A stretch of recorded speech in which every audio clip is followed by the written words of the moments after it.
사랑합니다. 옆에 분들과 인사할까요? 사랑합니다. 축복합니다. 인사하겠습니다. 어때요? 사랑합니다라는 인사가 이제 많이 익숙해지셨죠? 네, 참 귀한 거라고 생각이 들어요. 저에게는 너무 이렇게 숨쉬듯 익숙해진 저도 그런 부분이 있는데, 지난 2주간 다른 교회에서 제가 사랑합니다 했더니 굉장히 어쩔 줄 몰라 하시는, 제가 처음에 우리 교회 와서 여러분들의 반응이랑 비슷했던 것 같아요. 같이 이런 축복의 말들을 할 수 있고 하는 이런 공동체, 너무 귀한 공동체라고 생각이 들고, 서로 축복하고 사랑하는 그런 우리 예일의 공동체 되시기를 축복합니다. 한 주간 잘 지내셨습니까?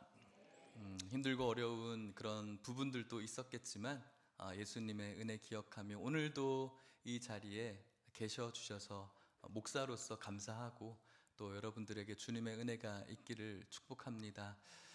정말 잘 살아가면 너무 좋겠지만 잘 살아만 갈 수 없는 것이 우리의 인생인 것 같습니다. 특별히 우리가 참 잘됐다라고 하는 그런 사람을 떠올릴 때 성경에서는 요셉이라는 사람을 떠올릴 때가 많이 있습니다. 왜냐하면 그 당시에 초강대국이었던 이집트, 애굽의 총리가 2인자가 되었기 때문에 그런 것이죠. 부귀와 명예를 다 거머쥔 사람이라고 할 수가 있겠습니다. 단순히 우리는 이 요셉을 이야기할 때 부귀와 명예를 다 가진 이 결과적인 부분들만 생각해서 요셉처럼 되기를 원하는 그런 기도와 간구와 덕담이 있을 때가 있는데, 사실은 그것의 목적과 그것의 열매가 성경이 주는 그런 목적은 아닙니다. 흔히 요셉을 꿈꾸는 사람이라고 해서 꿈을 우리가 늘 꿔야 된다, 큰 꿈을 꿀수록 더 큰 인물이 된다라는 그런 말이 있습니다. 물론 그게 사회학적인 처세술로 틀린 말은 아닐 수도 있겠지만, 그것을 성경적으로 볼 때는 그게 꼭 바른 소리는 아니라고 할 수가 있겠습니다. 이곳에서 주는 이 요셉의 인생을 통해서 그가 잘 되었던 한 부분에 우리가 함몰될 수 되어서는 안 되고, 그가 어떠한 과정 속에서 그 상황에서 어떠한 모습으로 있었는지를 바라보며 성경이 이야기하는 그 모습을 따라서 저와 여러분들이 은혜 누리시는 축복이 있기를 간절히 소망합니다. 요셉 참 괜찮은 인물이라고 생각합니다. 후에 자신의 가족들을 다 이렇게 도와주는 좋은 인물이죠. 그런데 그가 반드시 인격적으로 완벽한 인간이라고는 저는 좀 보기에는 어려울 수 있겠다라는 생각이 듭니다. 물론 좋은 사람이지만 말이죠. 성경은 창세기 37장 2절에 요셉을 이렇게 이야기합니다. 야곱의 족보는 이러하니라. 요셉이 17세의 소년으로서, 17세는 어린 나이가 아니죠, 그의 형들과 함께 양을 칠 때에 그의 아버지의 아내들 빌하와 실바의 아들들과 더불어 함께 있었더니 그가 그들의 잘못을 아버지에게 말하더라 라고 이야기하고 있어요. 그러니까 형들의 잘못들이 있는데 그거를 늘 아버지에게 이렇게 고자질을 하는 거예요. 여러분 고자질 당해 보셨어요? 고자질 당할 만큼 그렇게 나쁜 일을 한 적이 없으시죠, 여러분은? 저는 몇 번 당해 봤어요. 어릴 때 오락실을 좋아했다고 말씀을 드렸잖아요. 동생이 오락실 간 건 막 어머니에게 고자질하고, 그럼 저는 혼나고, 그럼 제가 동생을 너무 내 동생은 나를 사랑해서 저런 걸 거야, 그런 마음을 가질까요? 아니면 미워할까요? 미워할 수밖에 없어요. 지금 우리 애들이 지금 그런 상태예요. 우리 두 아이들이 오늘도 10,000원 줘야 돼요. 서로 얼마큼 고자질의 잔치가 벌어져요. 막 진짜 시시콜콜을 아무것도 아닌 일인데도 막 서로 막 고자질을 해요. 고자질하면 엄마가, 아빠, 언니가 이랬어, 제가 이랬어, 막 고자질을 해요. 각종 서로 그 암투가 벌어져요. 그러면서 그런 고자질 속에서 그 아이들에게 어떤 마음이 싹 들까요? 고자질해서 언니 너무 좋아, 너무 사랑해, 더 해줘, 이런 마음이 들까요? 아니면은 미워하는 마음이 들까요? 미워하는 마음. 우리 집이 지금 이런 상태예요. 그래도 그 안에서 잘 아이들을 잘 돌보아 가야겠죠? 미워할 수밖에 없어요. 고자질하는 거 물론 뭐 좋은 고자질도 있겠죠, 그죠? 그렇게 되지 않았으면 좋겠는데 우리 언니가 저렇게 하지 않았으면 좋겠는데 왜 저렇게 하실까? 제발 잘 되셨으면 좋겠다. 이런 마음으로 고자질 안 했을 거예요. 뭐 그럴 수도 있겠지만 그건 드문 경우고 아무래도 좀 자신을 더 드러내고 인정하는데 고자질의 동기가 있을 거라고 생각이 듭니다. 그러니까 당연히 형들이 요셉을 싫어할 수밖에 없고 17세 나이면 그냥 멋모르고 했다라고 하기에는 그건 별로 이유가 되지 않는 것 같아요. 변명이라고 저는 생각합니다. 그런데 이 야곱도 좀 문제가 있었어요. 특별대우했거든요. 3절 말씀에 보면 요셉은 노년에 얻은 아들이므로 이스라엘이 여러 아들들보다 그를 더 사랑함으로 그를 위하여 채색옷을 지어서 입힌 거예요. 사랑한 거죠. 특별히 더 사랑한 거예요. 그러니까는 다른 아이들이 괴리감을 당연히 느끼죠. 채색옷을 입었어요. 우리는 지금 거의 뭐 채색옷을 다 잘 입고 다니죠. 얼마나 좋은 질에 얼마나 좋은 브랜드가 문제여서죠. 근데 여기서의 채색옷은 우리가 그냥 생각하는 흔한 채색옷은 아니겠죠. 우리나라를 민족을 백의의 민족이라고 합니다. 그죠? 흰옷의 민족이죠. 흰옷의 민족이 뭔가 우리가 흰옷을 늘 좋아해서 입지는 않죠. 흰옷이 대중적이죠. 흰옷에 채색옷을 더하려면 굉장히 고관대작이 아니고서는 그런 채색옷을 비단 옷을 잘 입을 수가 없습니다. 그런데 이 성경에 있는 이 요셉은 BC 몇천 년 전이란 말이죠. 그렇다면은 최근까지만 해도 우리는 백의의 민족이었습니다. BC 몇천 년 전에 채색옷을 입는다는 것은 상상할 수 없는 그런 옷을 입고 있는 거예요. 오늘날 우리들은 이런 평상시 옷을 입고 있지만 이름도 잘 모르는 그런 명품 중에 명품을 지금 요셉만 입고 있는 겁니다. 형들은 지금 다 떨어진 구멍난 고무신을 신고 있는데 지금 요셉은 굉장한 고가의 명품 몇 천만 원 하는 그런 신발을 신고 있는 것과 마찬가지죠. 얼마나 괴리감을 느끼겠습니까? 그러니 당연히 요셉이 점점 미워질 수밖에 없는 거예요. 형들의 반응이 창세기 37장 4절에 나오는데 그의 형들이 아버지가 형들보다 그를 더 사랑함을 보고 그를 미워하여 그에게 편안하게 말할 수 없었더라. 그러니까 미워하니까 나가는 그런 표현이 좋은 표현이 나갈 리가 없겠죠. 그런데 요셉이 좀 자중하면 좋겠는데 형들이 날 좀 싫어하는구나. 그래 내가 좀 입이 좀 방정이니까 좀 참아야지 라고 하면 좋겠잖아요. 그러면 좀 성숙된 청소년이라고 할 수가 있겠는데 자중을 잘 못해요. 37장 5절 말씀에 보면 이렇게 말해요. 같이 한번 읽어볼까요? 시작. 요셉이 꿈을 꾸고 자기 형들에게 말하매 그들이 그를 더욱 미워하였더라. 무슨 꿈이었습니까? 쌓은 단이 있었죠. 그 곡식 단이 있는데 자기 단은 꼿꼿이 서 있고 형들 단은 다 자기를 보고 절하는 꿈이었어요. 그러니까 분명히 이것은 자기에게 좋은 꿈인 건 맞잖아요. 그럼 그거를 혼자 알고 있던가 아니 아버지한테만 이야기해서 아빠 나 이런 꿈 꿨어요 얘기하면 좋은데 형들한테 그걸 다 이야기를 하는 거예요. 자기만 좋고 다 싫어하죠. 그렇죠? 이런 눈치 없는 분들이 몇 분 계세요. 살아가다 보면 나만 좋고 다른 사람들은 다 싫어하는 그걸 자기가 잘 모르나 봐요. 우리 모두 센스 있는 사람이 됩시다. 정말 센스가 없었던 것 같아요. 그런데 이것이 한 번이면 족한데 또 그래요. 또 꿈을 꿨는데 해와 달과 별들이 다 자기를 보고 절하는 꿈을 이야기하는 거예요. 아빠한테 또 이것 때문에 아빠는 이제 안 해. 아빠한테 혼났어요. 야곱에게. 그러니 형들이 좋아할 리가 없죠. 17세인데 이런 마음이 요셉의 마음이었는데 그래서 요셉이 완전한 사람은 아니다라고 저는 생각을 합니다. 이런 계기로 후에 아버지의 심부름을 갔던 요셉이 이제 고난의 시작이 됩니다. 형들에게 죽임을 당할 뻔합니다. 형들도 죽일 만큼 싫었던 거예요. 물론 이해는 가지만 형들도 참 못된 사람들이죠. 죽일 만큼 싫어했고 실제로 죽이려고 했습니다.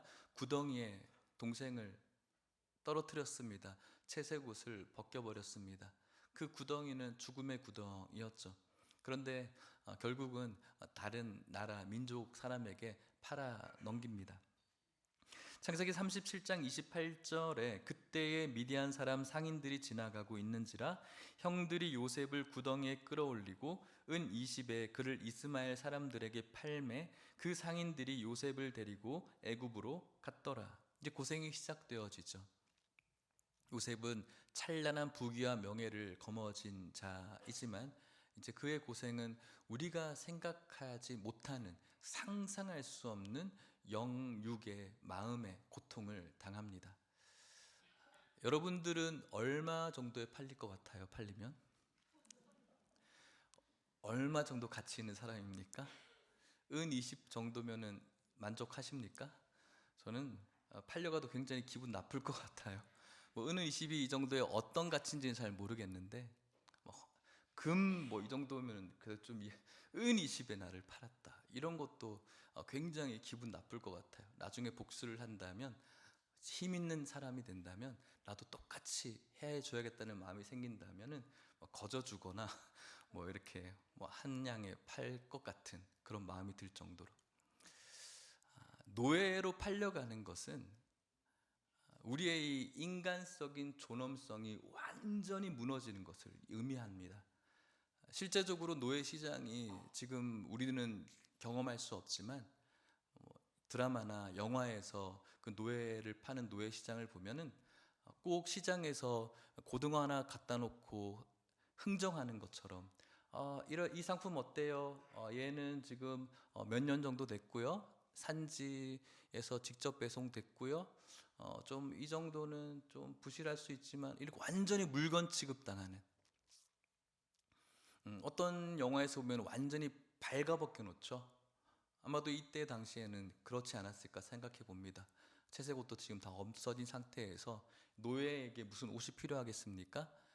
엄청난 수치심, 인간으로 감당할 수 없는 이 낮은 자존감. 여러분들 조금 좋은 음식 먹지 않아도 그래도 살아갈 수 있잖아요. 또 좋은 곳에 살지 못해도 그래도 살아갈 수는 있잖아요. 우리들이 가장 참지 못하는 건 자존심 무너지면 못 살잖아요. 다른 것 때문에는 참을 수 있는데 이 자존심 무너지면 참을 수 없잖아요. 인간의 자존심이 완전히 무너지는 이 노예 시장에 자기가 올라가는 것은 우리가 뭐 노예 됐나 보다, 하인이 됐나 보다, 누구 집에서 가정부로 일하나 보다 라고 생각할 수 없지만 인간의 자존감이 완전히 무너진 삶의 시작이 되는 거예요. 얼마나 고통스러울까요? 상상할 수가 없어요. 그렇게 그는 팔려갑니다. 하인으로 팔려가죠. 37장 36절 말씀에 보면 그 미디안 사람들은 그를 애굽에서 바로의 신하 친위대장 보디발에게 팔았습니다. 하인이 된 겁니다. 노예에서 이제 하인의 신분이 된 것이죠. 그곳에서 일을 잘했습니다. 똑똑했습니다. 그래서 하인 중에 여러 재반 사무를 보는 그런 직분이 되었죠. 행복할까요? 행복하지 않을까요? 뭐가 그렇게 행복할까요? 그죠? 하인 되어서 중에 조금 좋은 보직을 받았다고 한들 그게 뭐 하인 이상입니까? 그냥 물건이죠. 여전히 물건인데 뭐가 그렇게 행복할까요? 전혀 행복은 없습니다. 인간적인 눈으로 봤을 때는요. 주인에게 인정받아서 그 하인들 중에 좀 좋은 취급을 받았을 뿐이지 여전히 그는 물건 이상 그 이하가 아니었다라는 것이죠. 그리고 난 다음에 어떤 일이 벌어집니까? 39장 19절 말씀에 보면 그의 주인이 자기 아내가 자기에게 이르기를 당신의 종이 내게 이같이 행하였다 하는 말을 듣고 심히 노했습니다. 보디발의 아내에 유혹이 있었지만 뿌리쳤죠. 뿌리쳤는데 뿌리치지 않았다라고 모함을 당했습니다. 그리고 그것을 자신의 주인이 알았습니다. 억울한 일을 당했습니다. 우리의 자존심이 무너지는 것 우리가 제일 못 참고, 또 못 참는 것이 뭡니까? 억울한 거 못 참아요. 억울한 일 당해 보셨죠? 억울한 일 당하면 잠이 옵니까? 잠이 안 와요. 뭐 다른 문제가 없어도 어떤 일 때문에 이 억울한 일 당하면 잠도 오지 않아요. 이거 어떡하? 내가 왜 그런 일, 나는 그런 일 하지 않은데 왜 저 사람 저렇게 했다고 얘기를 하지? 그걸 풀기까지 잠이 오지 않아요. 그리고 그걸 풀어야 돼요. 그런데 요셉은 그걸 풀 수 있습니까? 풀 수도 없어요. 억울한 일을 풀 수도 없어요. 자존심은 노예의 상태에서 완전히 무너졌죠. 이 억울한 일을 당했는데 이 억울한 일을 하소연할 데도 없고 풀 수도 없어요. 이 고통을 우리가 상상할 수 있을까요? 저는 상상할 수 없다라고 생각합니다. 죄인이 되었습니다. 39장 20절 말씀에 보면은 같이 한번 읽어볼까요? 시작. 이에 요셉의 주인이 그를 잡아 옥에 가두니 그 옥은 왕의 죄수를 가두는 곳이었더라. 요셉이 옥에 갇혔으나, 옥에 가두었습니다. 그 옥은 어떤 옥이었습니까? 왕의 죄수를 가두는 곳이었기 때문에 이곳은 다른 곳과는 좀 다르겠죠. 그 당시에 이런 간음죄는 뭐 사형죄 정도에 해당하는 굉장히 극형이기도 했습니다. 근데 왕의 죄수를 가두는 곳은 거의 뭐 사형급이라고 하면 되겠죠. 그 당시에 왕이라는 존재는 신이었어요. 왕에게 했던 일이 뭐 중한 일이건 적은 일이건 간에 왕에게 피해가는 조그만 그 일 자체는 무조건 사형이죠. 그 당시에는. 그러니까 이 왕의 죄수, 이 죄의 옥에 갇혔다라는 것은 죽는 것, 죽었다라고 생각하면 되겠습니다. 잡힌 것, 이렇게 한 것도 억울한데 그의 상황은 그냥 일반적인 잡범이 아니라 완전한 중범이 있는 곳에 갇혀야 됐습니다.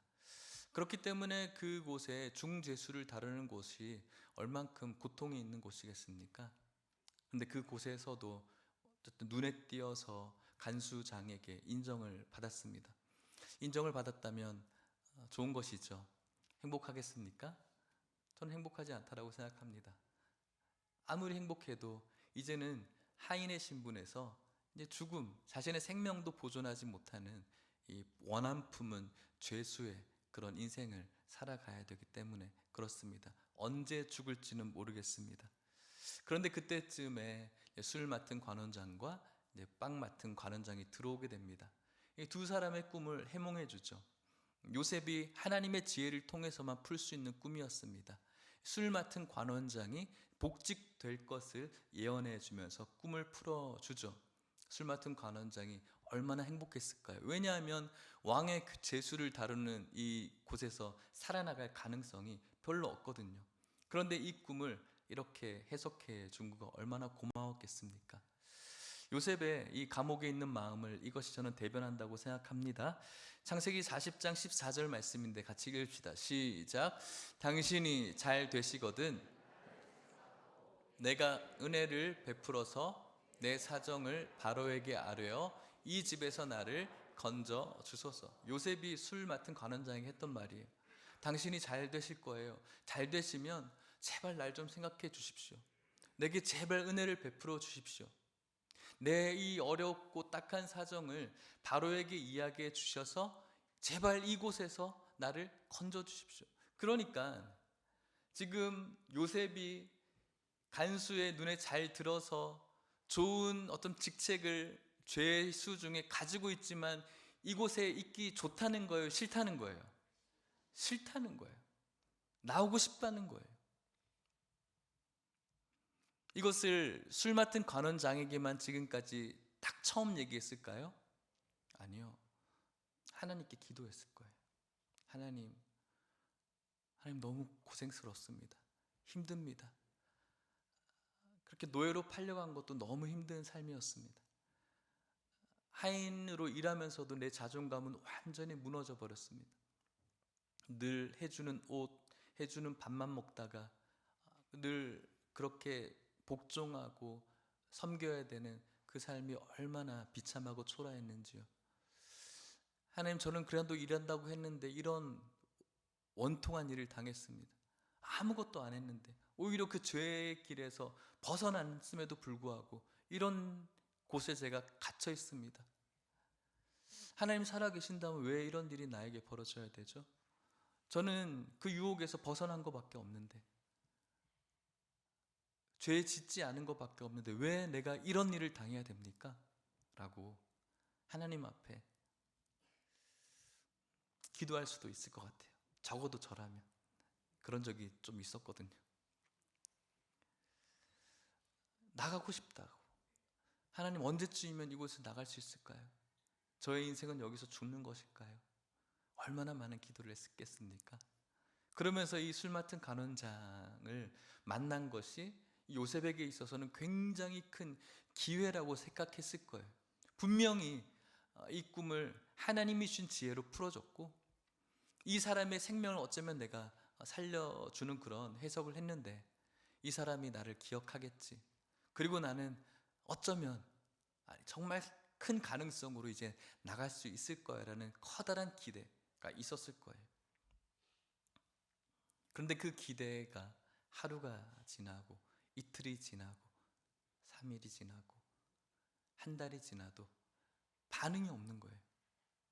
그 기도의 간구에 대한 열매가 보이질 않는 거예요. 여러분들의 상황과 비슷하겠죠? 기도의 간구에 반응이 없는 하나님. 하나님 계신가? 내가 이렇게 힘든데 왜 들어주지 않는가? 창세기 40장 23절에 어떤 일이 있었을까요? 같이 읽어봅시다. 시작.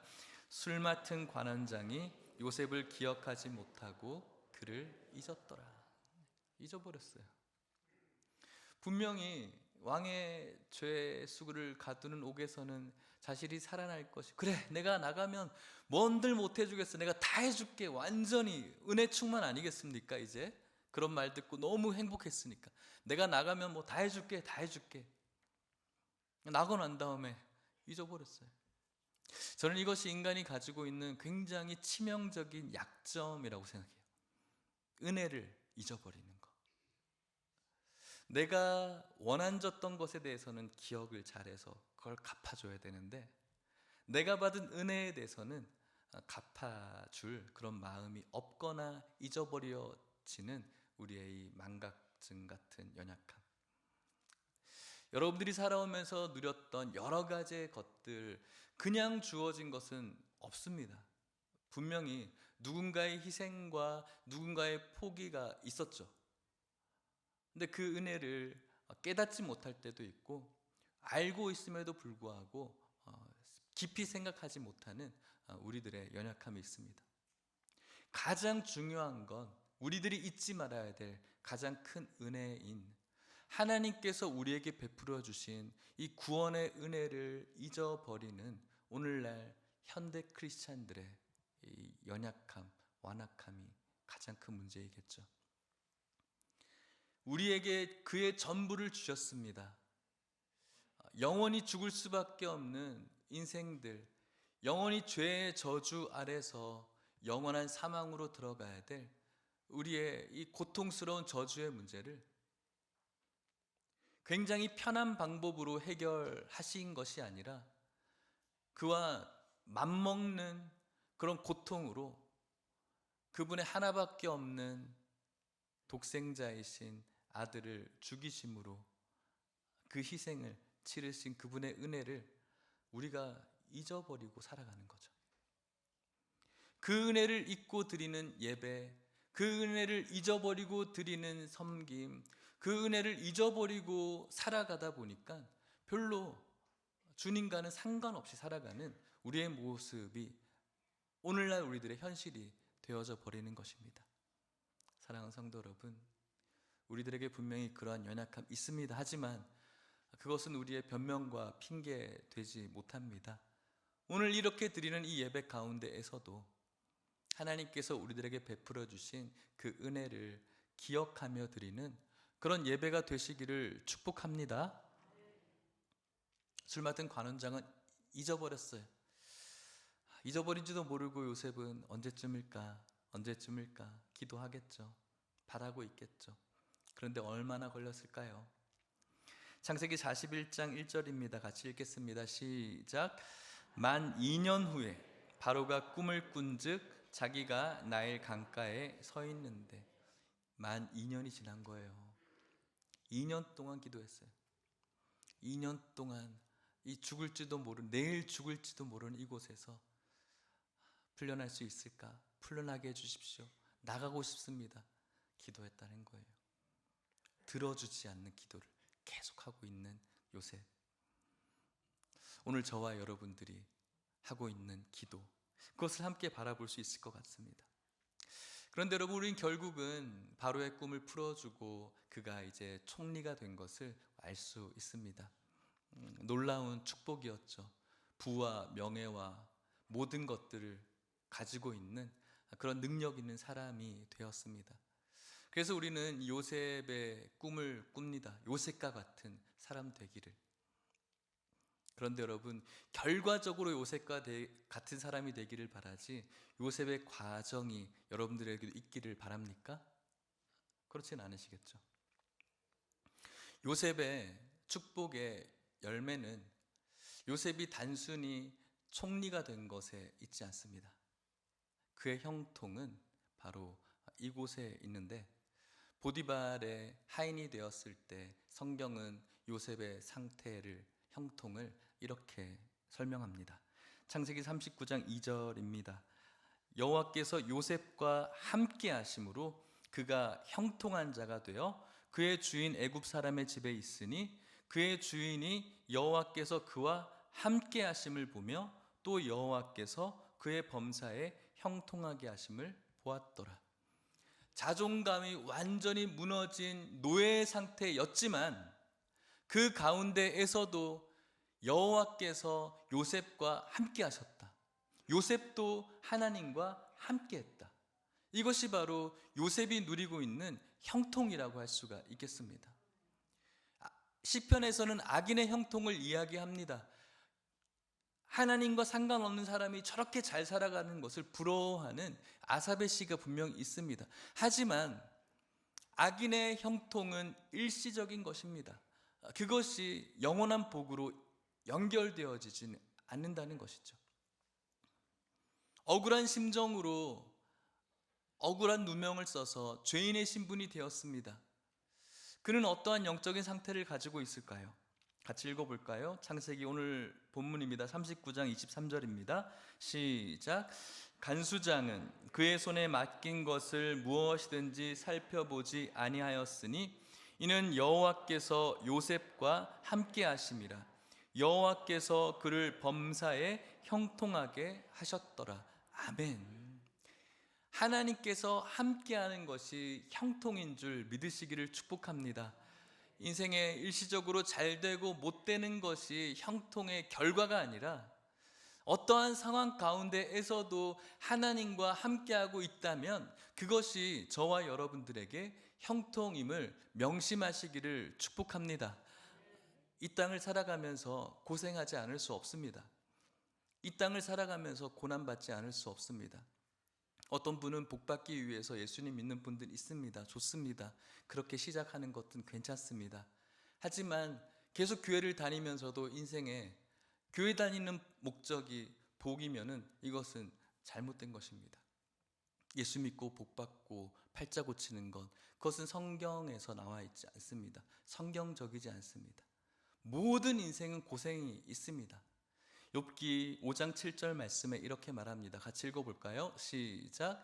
사람은 고생을 위하여 났으니 불꽃이 위로 날아가는 것 같으니라. 아멘. 우리 사람은 고생을 위해서 났어요. 불꽃이 밑으로 날아가지 않습니다. 불을 켜면 위로 날아갑니다. 진리입니다. 자연스러운 것이죠. 인생은 고생입니다. 이것은 진리입니다.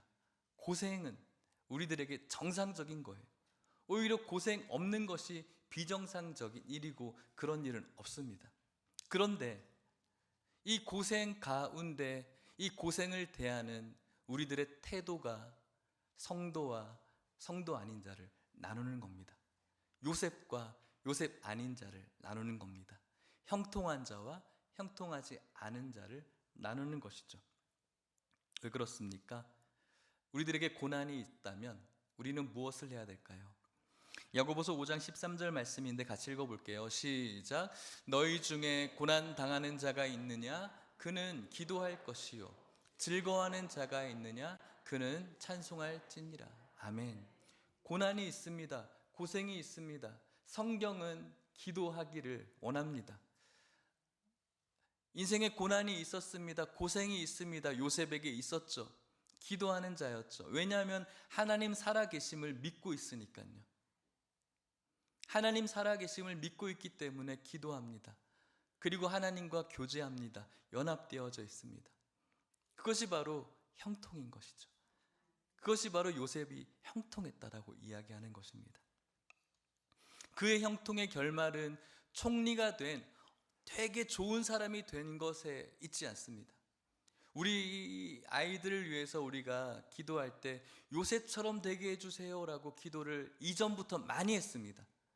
그런데 그것은 단순히 총리, 이 초강대국의 총리가 됐던 것처럼 명예와 부귀를 가진 자 되게 해주십시오라는 기도였죠. 하지만 성경은 그것이 이 형통의 결말이라고 이야기하지 않습니다. 창세기 45장 7절 8절 말씀에 요셉이 훗날 자신의 형제들을 만났을 때 이렇게 말합니다. 하나님이 큰 구원으로 당신들의 생명을 보존하고 당신들의 후손을 세상에 두시려고 나를 당신들보다 먼저 보내셨다. 그러즉 나를 이리로 보낸 이는 당신들이 아니고 하나님이시다. 하나님이 나를 바로에게 아버지로 삼으시고 그 온 집의 주로 삼으시며 애굽 온 땅의 통치자로 삼으셨나이다. 이 형통의 결말은 단순히 요셉이 부와 명예를 거머쥔 자가 되는 것이 아니라 하나님께서 45장 7절 말씀에 보면 큰 구원을 주셨다는 거예요. 형통의 결말은 구원이었어요. 큰 구원. 그 구원의 내용은 내 형제들의 생명을 보존하는 것이고 당신들의 후손, 이스라엘의 후손을 보존하는 구속사적인 예수 그리스도의 구속사적인 그 결말이 바로 형통의 복이었다라는 겁니다. 단순히 요셉 혼자 잘 먹고 잘 사는 것이 형통이 아니라 이 과정들을 통해서 하나님의 백성들이 구원받는 것, 이것이 바로 요셉의 형통이었다라는 것이죠. 저와 여러분들의 고생은 고생으로 끝나는 것이 아니라 그 고생을 통해서 하나님과 형통해야 되고 그 형통의 결말은 내가 잘 먹고 잘 사는 것이 아니라 나를 통해서 나도 그리고 내 주위 사람도 내 형제들도 우리 이웃들도 구원받는데 그 형통의 결말이 있는 줄 믿으시길 축복합니다. 성경은 이 세상에 누구나 겪는 그 고생에 대해서만 이야기하지 않습니다. 어떤 고생이 또 있을까요? 더 깊은 고생이 있습니다. 디모데후서 2장 3절입니다. 같이 읽을게요. 시작. 너는 그리스도 예수의 좋은 병사로 나와 함께 고난을 받으라. 아멘. 사도 바울이 이야기했습니다. 사도 바울이 고난을 받습니다. 누구와 함께 받는 고난입니까? 예수님과 함께 받는 고난입니다. 이 세상에 여러 가지 이유로 우리는 고생합니다. 그런데 그것은 누구나 겪는 고생이고 그 고생 가운데 우리가 하나님을 붙드는 것이 우리에게 형통 맞습니다. 하지만 성경은 그것보다 더 나아가서 고생 플러스 예수님과 함께 받는 고난도 받아야 된다라고 이야기해요. 예수님과 함께 받는 고난은 우리들에게 무엇이 필요할까요? 희생이 필요해요. 포기가 필요해요. 손해도 필요해요. 우리에게 없어지는 것도 필요해요. 그런데 그 고난을 받아도 되고 안 받아도 되고 받으면 더 좋고가 아니에요. 받으라고 이야기하는 거예요. 그런데 우리는 그런 고난을 받기 싫죠. 교회에서 적당하게 교회 다니면서 내가 희생하지 않고 주님을 위해서 포기하지 않고 주님을 위해서 내려놓지 않고 적당히 어느 정도 선에서 혹은 저 정도 섬기면 사람들에게 잘 보이기도 하고 인정도 받고 저기 가면 사람들이 보이지도 않고 인정도 해주지 않고 적당하게 여기저기서 희생하고 포기하려는 우리 인간의 이 간교한 이기심들이 있어요. 성경은 우리들에게 고난 받으라고 이야기를 해요. 주와 함께 고난 받으라. 주와 함께 고난 받으면 희생입니다. 포기합니다. 힘든 것이겠죠. 그게 반드시 마이너스라고 할 수 있을까요? 성경은 또 이렇게 이야기를 해요. 고린도서 1장 5절 말씀인데 또 읽어보겠습니다. 시작. 그리스도의 고난이 우리에게 넘친 것 같이 우리가 받는 위로도 그리스도로 말미암아 넘치느니라. 아멘. 고난 있어요. 희생해요. 포기해요. 손에 있어요. 그런데 그런 고난이 우리에게 넘치면 넘칠수록 하나님이 우리에게 주는 무엇도 크다? 위로도 크다라고 진리가 오늘 우리들에게 말씀하고 있는 것입니다. 교회를 섬기다 보며 성도님들을 대할 때 주를 위한 고난을 많이 받으시면서 희생하고 포기하고 손해보시는 분들이 계속해서 그 희생과 포기를 하는 분들을 굉장히 많이 발견해요. 왜 힘드신데 계속 하실까? 의아함을 가질 수 있겠지만 주님이 주시는 위로가 더 크다라는 것을 알기 때문에 계속 희생하고 계속 포기하시는 거예요. 근데 그 맛을 모르니까 하지를 못하는 거예요. 할 엄두를 내지 못하는 거예요. 힘들거든요. 희생하면, 포기하면. 세상적인 관념으로 희생과 포기는 분명히 힘들거든요. 그런데 주를 위한 희생과 포기를 하면 넘치도록 그에 걸맞는 위로도 주신다라는 것을 경험한 사람들은 계속 희생하고 포기하는 것이죠. 뿐만 동급으로 고난 동급 위로가 아니라 이렇게도 말씀하세요. 로마서 8장 18절입니다. 같이 읽겠습니다. 시작. 생각하건대 현재의 고난은 장차 우리에게 나타날 영광과 비교할 수 없도다. 아멘이십니까? 주를 위한 고난이 우리들에게 반드시 있어야 되는데 그것은 주님께서 주시는 위로도 있지만 장차 주님이 주실 영광이 있는데 그 영광에 비하면 이것은 아무것도 아니라는 것이죠. 그렇기 때문에 우리가 기꺼이 주를 위해 고난 받을 수가 있겠죠. 사랑하는 성도 여러분, 주님께서 세우신 교회와 주님의 나라를 위해서 희생하고 포기하고 때로는 손해보는 것에 대해서 꺼려하거나 밀어내지 마십시오.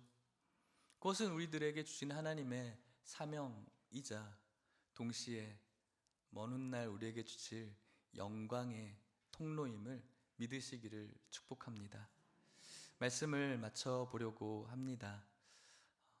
어떤 글을 보았는데 어떤 유명한 여배우가 토크쇼에서 자신이 살아왔던 이야기를 하면서 이런 이야기를 하는 거예요. 주인공으로서 영화를 찍을 때 비 오는 날, 비 오는 씬을 찍을 때가 있다는 거죠. 근데 여러분들이 아시는 것처럼 비 오는 씬을 찍을 때 비 오는 날에 찍는 것이 아니라 평상시에 찍죠. 평상시에 찍으면서 살수차를 동원해서 비가 막 오게끔 연출을 하는 것입니다. 그러면서 우리가 뭐 오게티처럼 저기는 날씨가 화창한데 여기 막 비 오는 그런 드라마를 본 적이 있을 거예요. 그런 것처럼 어느 날 그 비 오는 씬을 찍는데 살수차를 동원해서 주인공인 자기에게만 막 비를 부어대는 거예요. 그러면서 연기를 하는데 주위를 둘러보니까 날은 너무 화창한 거예요. 그리고 화창한 날씨에 걷는 사람들의 그 표정은 너무 행복하고 즐거워 보이는데 자기 혼자만 비를 맞고 있는 것이죠. 그러면서 인생을 한번 되돌아봤다라고 해요. 그 시간에 자신의 인생이 꼭 이 세상에서 혼자 비를 맞고 있는 오늘 이 모습 같아서, 다른 사람들의 인생을 보니까 너무 화창하고 즐겁고 행복한데 오늘을 살아가는 내 인생은 꼭 나에게만 떨어지고 있는 이 비 같아서 너무 슬펐다라는 것이죠. 그리고 우울감이 갑자기 들고 나는 뭔가 싶은 그런 마음이 들었다는 거예요. 그런데 갑자기 감독이 컷 하는 소리가 들리는데 비가 멈췄다는 것이죠. 그 멈춤과 함께 번뜩이는 생각이, 아, 이거구나. 내 인생의 삶이 다른 사람들은 화창하게 보이고 즐거워 보이고 쨍쨍한 그런 날씨처럼 보일 때 꼭 나 혼자 비를 맞고 있는 것처럼 살아가고 있는 것 같지만,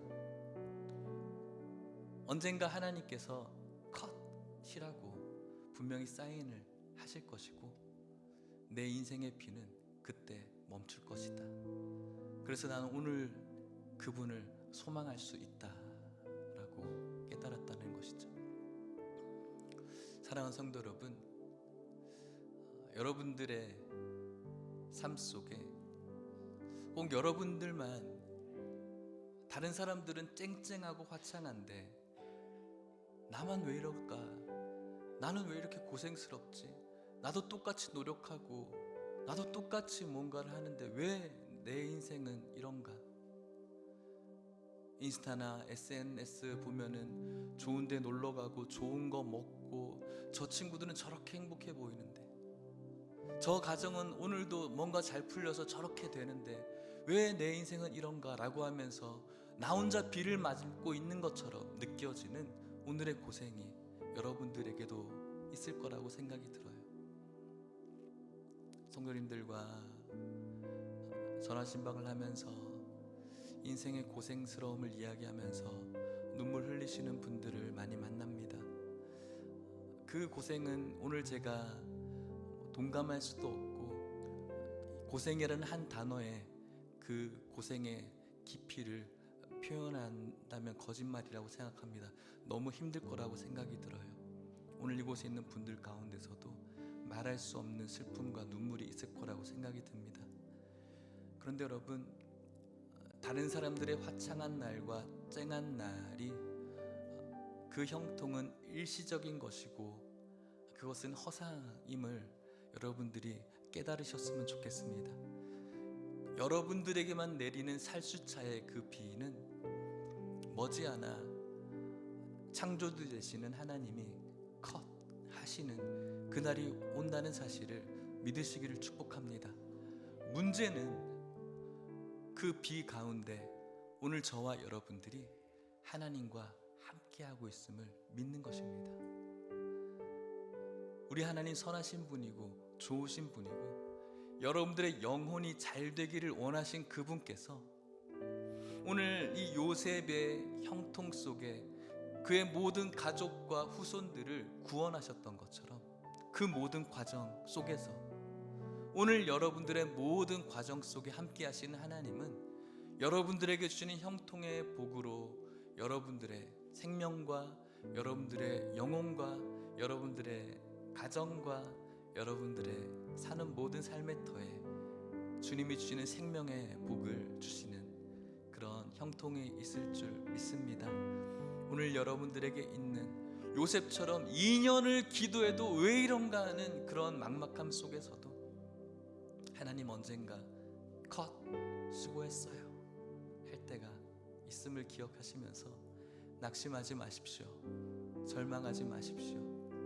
그날을 소망하며 오늘도 예수님과 함께 하시는 그런 요셉의 형통이 여러분들에게 있기를 주님의 이름으로 축복합니다. 우리 같이 찬송하고 기도했으면 좋겠는데요. 우리 다 함께 일어나 볼까요? 찬송가 384장입니다. 384장. 나의 갈 길 다가도록 예수 인도합니다. 중간에 멈추지 않으십니다. 나의 갈 길 다가도록 예수님 인도하십니다. 우리는 무슨 일을 만나든지 예수님과 함께하는 자 형통하다는 사실을 믿으시고 소망하셨으면 좋겠습니다. 나의 갈 길 다가도록 예수 인도하시니 내 주 안에 있는 긍휼 어찌 의심하리요. 믿음은 하늘의 위로를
기도합시다.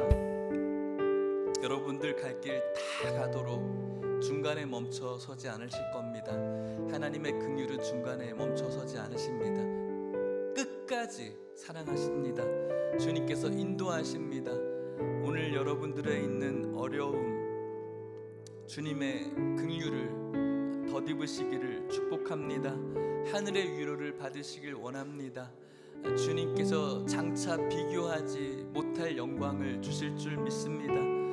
무슨 일을 만나든지입니다. 오늘 여러분들이 겪고 있는 눈물과 아픔의 이유입니다. 하지만 우리는 주님과 함께하고 있음을 명심하시고 형통의 복을 누리시는 여러분들 되시길 바랍니다. 세상은 꽃길만 걸으라고 이야기합니다. 성경은 그렇게 이야기하지 않습니다. 고생이 있다라고 이야기합니다. 고난이 있다라고 이야기합니다. 주위 사람들은 인스타나 이런 SNS는 꼭 꽃길만 있는 것처럼, 저 사람은 꼭 꽃길만 걷는 것처럼 우리들을 이상한 생각을 만들게 합니다. 그렇지 않습니다.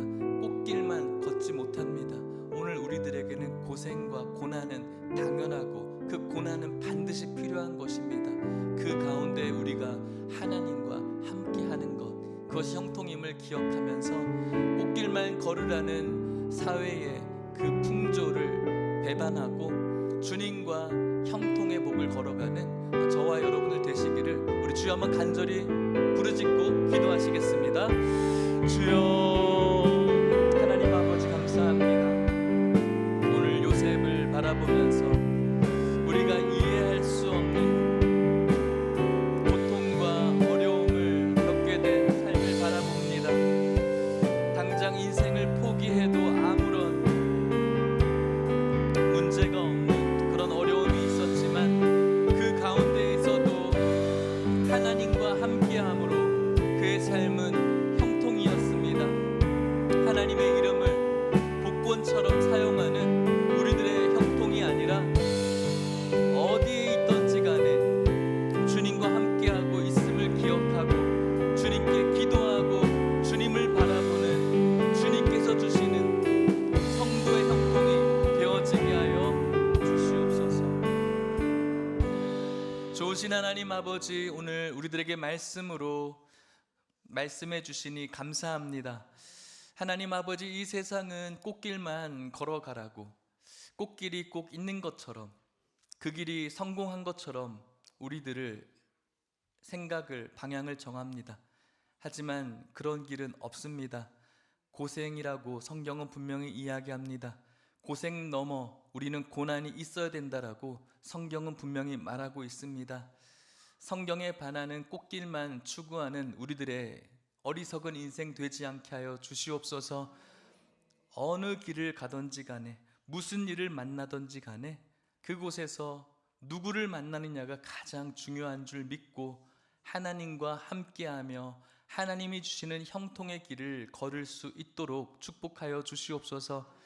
고생이라는 그 두 단어에 오늘 이분들의 눈물과 아픔을 다 담아낼 수 없다는 사실을 알고 있습니다. 하지만 우리 하나님 너무나 선하시고 좋으신 하나님이신 줄 믿습니다.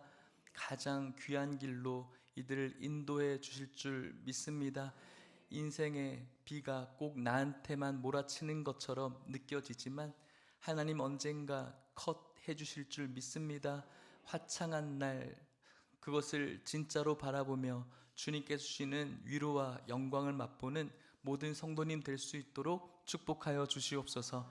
지금은 예수 그리스도의 은혜와 하나님의 사랑과 성령의 교통하심이 꽃길만 걷기를 원하는 그 허황된 인생의 꿈속에서 깨고 주님께서 주시는 고생이 있다면, 주님께서 허락하시는 고난이 있다면 그거 기꺼이 그 고난의 길을 걸어가며 주님과 함께 걸으며 주님이 주시는 형통의 복 얻기를 소망하는 오늘 이곳에 있는 모든 성도님들과 이들의 가정과 사랑하는 하남 예일교회와 다음 세대 가운데 이제부터 영원토록 함께 있을지어다. 아멘.